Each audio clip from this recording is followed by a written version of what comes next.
Bettzuge is Professor of Energy Economics and Head of the Chair of Energy Economics at the University of Cologne. He's also Managing Director and Chairman of the Institute of Energy Economics at the University of Cologne. He is also involved in a parliamentarian commission, and before that, he worked for the Bolton Consulting Group. Professor Bettzuge. Bonjour, mesdames et messieurs. I'm very glad to be here. Thank you very much for inviting me to share some views on German energy policy. And before I do that, let me stress that I'm an academic. I'm not a policymaker, and I'm not a government representative. So I try to give you some analysis of the implications of what is going on in my country, but I'm not here to apologize or to legitimize what's going on over there. Now, as you are aware, Germany has set itself very ambitious objectives for its own energy policy, and I'll focus here, as all the other speakers, on the electricity sector. Now, after the Fukushima accident, Germany has sped up its decision to phase out nuclear. However, that decision had been taken a long time ago in our country. The only question at stake was when the current and existing nuclear power plants were to be phased out. And as you are aware, the decision now is to have them phased out by 9 years from now in 2022. Now, the second objective is to decarbonize the electricity sector, and to do this, since nuclear is not available and CCS is very highly contested in our country, we have to do this by increasing the share of renewables. And the objectives are 35% of the federal government, that's the federal objective for 2020, and 80% in 2050. And the third objective is to reduce power demand by 10% until 2020 and by 25% until 2050. Now, this is always clad in the sort of dimension of energy efficiency. However, if you know that 70% of German electricity demand is actually consumed by the industrial sector, one route by which Germany could achieve this is by deindustrializing. And so it's not clear. Sort of the official line is that the reduction comes from energy efficiency only, but of course, if you do projections and scenarios, you also think through what would be the impact of a reduction of industrial electricity demand, for example, because of all the factors influencing the global energy market that Fatih Birol has pointed out to us earlier this morning. Now, the German energy concept is basically this. It's basically a set of objectives. There's no implementation concept to go with it. But even this set of objectives is a bit problematic, as you need to be aware of. It's not very clearly defined what's really meant by those figures. For example, the target for the share of renewables, especially in the long term, what does it mean? Does it mean those 80% of renewables are produced on German soil? Or those 80% are paid for by German electricity consumers? It's two very different things, since we are sitting together in a joint common European electricity market. Now, when my institute did the scenario calculations for the German government in 2010, when they decided upon those objectives for the first time, we of course assumed, being energy economists, that those 80% are reaped at the best locations in Europe, and therefore are paid for by the German consumer, but not necessarily generated on German soil. Of course, German policymakers sometimes have a different view on this, but of course, if you restrict those 80% share on German soil, then it becomes much more expensive than we calculated 2 years ago. Now, I just would like to share with you some recent analysis we did in a project we carried out for the German Industrial Association on the short-term impact of current German electricity market policies. Just to give you some snapshots of this very broad topic. These are the current targets in place for the development of the German electricity market. If you look at the federal states level, because the federal states, every of the 16 states has its own target for renewable energy, and amazingly, if you add them all up, you don't reach the 35 target set by the federal level, but you come to more than 50%. Especially if you factor in the reduction in electricity demand that has been that has been called for by the German government. So basically, current objectives in place look for more than 50% renewable share in Germany by 2022, phasing out nuclear at the end of these 10-year period. And as has been pointed out before, there will remain a pretty strong block of coal-fired generation in Germany, at least under the assumptions that we have made here, which factor in certain assumptions on the development of the gas-coal spread and also on the CO2 price. And you'll see that with these sort of, I would say, moderate assumptions on the development of those prices and spreads, coal will remain rather strong contributor to German electricity supply over this period. Now, one important thing to understand if you think about future electricity systems with high share of renewable energies is that the old ways of coming up with efficiency calculations, where you looked at average cost of electricity production, where you looked at maybe utilization rates and then came up with cost curves, they are no longer sufficient. If you want to really understand what's going on in a system with high shares of intermittent renewables, you have only one chance. You need to compute a fundamental model on an hourly basis, feeding in sort of hourly shapes of renewable infeed. It doesn't help you to know that the average cost of PV production in Germany is maybe 10 or 12 euro cent per kilowatt hour. It doesn't help you. The average cost doesn't help you. Because if you already have 35 gigawatt of PV installed, the value of an additional gigawatt installed is determined not by sort of the average cost of the average electricity price, but by the price of electricity in the hour where the sun is shining. And Germany is a very narrow country, so the sun is shining always at the very same time, right? And that's exactly what we did at our institute, and let me share just a few ideas of what's actually going on in the system. Now, this is an analysis where we compare two situations. One situation, the development of the renewables as planned by the German government, including the grid development planned by the German government, the significant grid expansion. And then we took out one form of additional renewable investment. So we took out the planned offshore investment from now to 2022, or we took out the additional PV investment. And that's what we found. What we found actually is that by taking that out, we saw that more than a third of the additional wind production or the wind installation in Germany actually doesn't serve to reduce German use of conventional power generation, but it only serves to change our net export balance to our neighboring countries. Germany has a net transfer capacity of around 15 gigawatt, 1.5, with its neighboring countries. So we're sitting in the middle of Europe, and we're pretty well connected. And 1.5 gigawatt means around 20% of our peak load capacity. So that's a lot in terms of net transfer capacity. And that's the result. So if we invest into more wind, putting in more of the same resource as we already have, what we create is a significant movement in the net export balance. But basically, of course, we sell this to the French or the Czech or other people at pretty low cost. Because when there's a lot of wind in Germany in the system and we export it, the price of electricity typically is not pretty high. Now for PV, the situation is even worse. It's more than 40% of the additional PV would actually only serve to change our net export balance. So the idea laid down in the Lisbon Treaty that there is something like a national sovereignty on the energy mix is actually paradoxical with the same paragraph, the same Article 194 in the Lisbon Treaty where we call for a common electricity market. It doesn't make sense to talk of a German electricity mix, nor does it make sense to talk of a French electricity mix. We have a common electricity mix, at least in the continental Western European Union market region. Okay, here just a few numbers on what this means in terms of CO2 mitigation cost. Explicitly measured, and it's CO2 mitigation cost for CO2 emissions in Germany.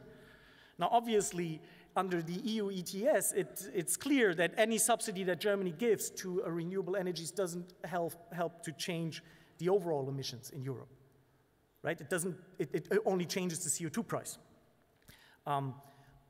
But here we calculated the implicit CO2 reduction cost for Germany for the sake of argument. And what you clearly see is, of course, that all of those technologies are pretty expensive, but that in particular wind offshore, and this does not include the grid connection, which would make it even more expensive, and PV are rather expensive in terms of CO2 mitigation costs, whereas wind onshore is pretty cheap. What you also can see for wind offshore is that even with the planned and advanced developments in the grid, we will very quickly come to a point where we would have to curtail wind offshore, which is all sitting in the north of Germany, which would, of course, increase the CO2 mitigation cost tremendously.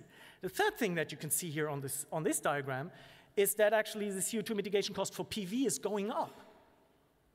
The more capacity you install, and that, of course, is because PV at a certain level of penetration in the market actually cannibalizes upon itself, because there's already too much in the system given the solar situation in our country.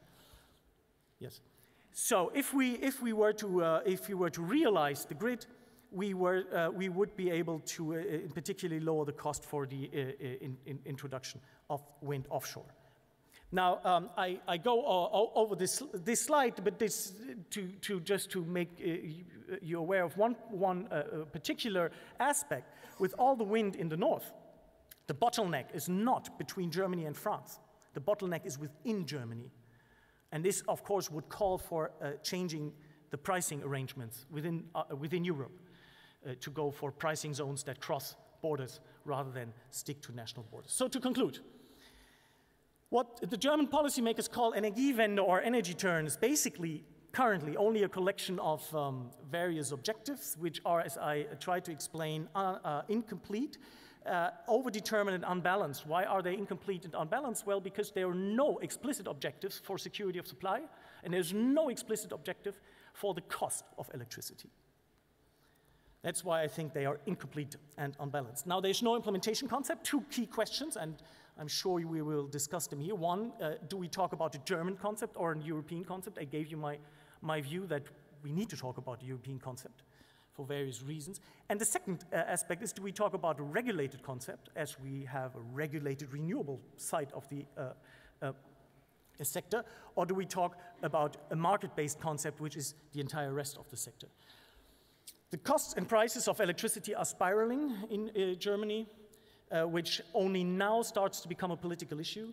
There are significant issues we have to deal with around security of supply, and we have increasing frictions with our neighboring countries, to the east, particularly with the grid, and to the west and the south, particularly with the profitability of gas-fired power plants who suffer increasingly from the subsidies the Germans give to our renewables.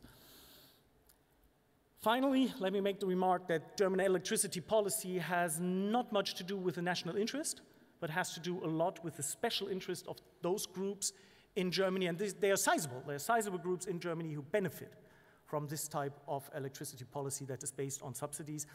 It's a lesson, another one of the many lessons you can find, that it's very easy in democracies to set up pockets for subsidies, and it's very difficult to take them down again. Thank you very much.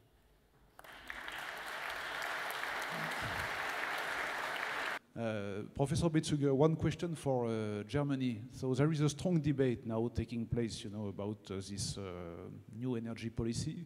There are some elections which are coming. What do you expect in terms of evolution of this debate, of this policy? Do you think it will be part of the big games for the elections? Do you think that a coalition, can be made around this energy policy? What's your feeling? In another way, will it change or will it stay as it is?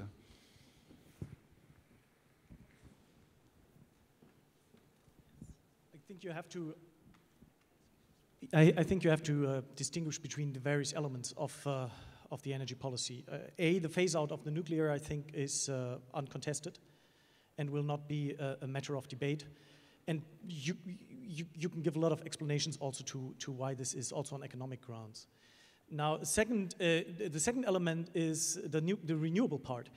And the renewable part, as I tried to sort of very briefly explain, is a part that is very much based on subsidies and very much based on the notion that every renewable kilowatt hour is a good renewable kilowatt hour. So it's a moral grounds. And those who benefit from this subsidy scheme sort of course, exploit this moral position, which on economic grounds becomes more and more untenable because of the sheer size of the budget that we actually take from the German electricity consumer and give it to all sorts of constituencies. Now, as I said, this, of course, is a matter of political debate, but it's still a rather muted debate because those constituencies who benefit from these schemes are manifold. These are many people in Germany who benefit from these, and they cut across all the political parties. Whereas those who are sort of the losers from these policies are much less well organized, and therefore find it much more difficult to make themselves heard in the argument. So therefore, I would not expect a very rash change to the current subsidy scheme as we have it in our country based on political decisions. Now, the interesting question, I think, is the legal question, i.e. the question of how long our European neighbors and the European Union actually tolerate us to do this type of rigging to what is a common internal market. There has been a ruling by the European Court of Justice around a decade ago, but at the time, the renewable share was very low and it was considered by the European Court a niche market.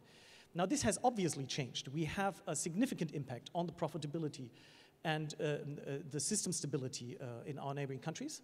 And therefore, I would expect sort of a situation where more and more the pressure will mount from the European level on the German policymakers, which would help those German policymakers who want to have a change but don't find the political majorities to do so, to have an argument and maybe also a scapegoat, which might come in handy. Thank you. No more questions?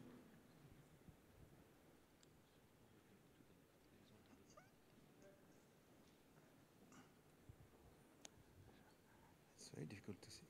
Yeah. Christian Legrave. Yeah, it works. From the Nuclear Research Center of Belgium. I have a question to Mr. Bettzuge.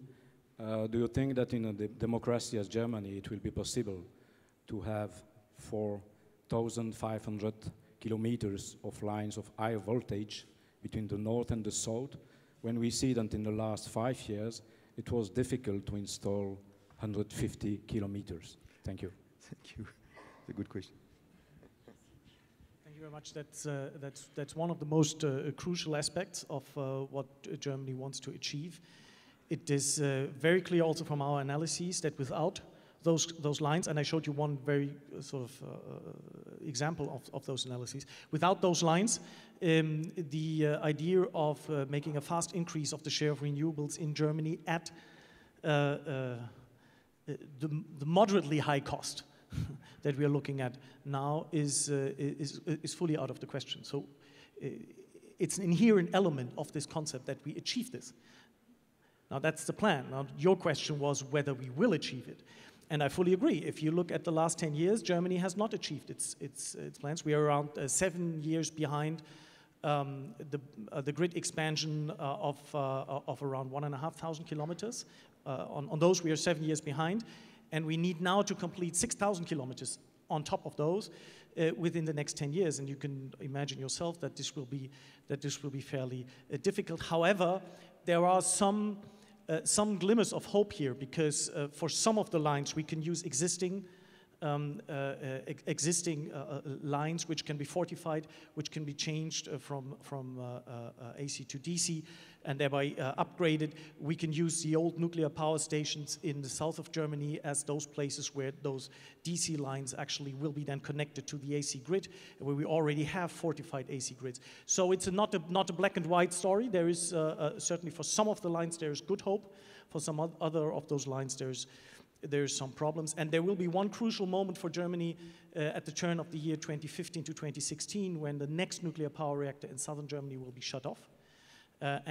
We clearly see that as long as we stay with one price zone, we need to complete one of the lines that is currently in construction. The Thüringen Leitung in Thuringia needs to be completed by the end of 2015 if we want to shut off this nuclear power plant without endangering security of supply inside southern of Germany.